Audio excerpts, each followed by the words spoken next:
Hi there, Sharon Horne-Ellstrom here. Welcome to day 182 of our Be a Better You annual challenge. We're doing one thing every day this year to be a better person, be a better version of ourselves, right? Because it's the only person we can be.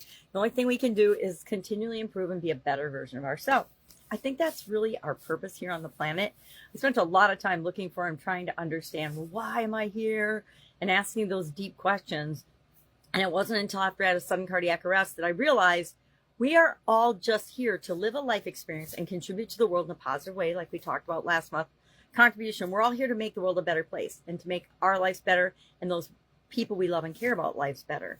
Well, today we're switching gears, and of the 9 key areas that I talk about in the life framework, we are going to switch gears and begin focusing on mental health and well-being. Remember, they're physical, mental, emotional, spiritual, financial, relationships, contribution, communication, and confidence.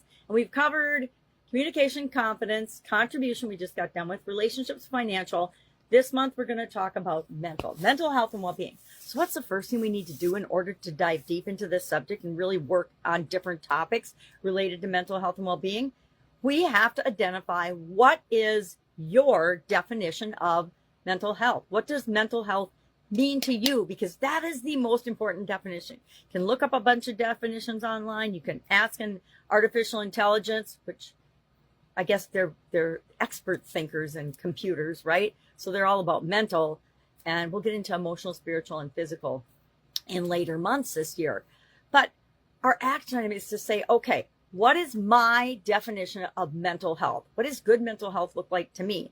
What is mental well-being, etc.? And then we're going to dive deep into all kinds of different topics about consciousness, identity, ego, mental health tools, and practices that we can use. We're going to soap up a mental challenge that we're having, and we all have them, believe it or not.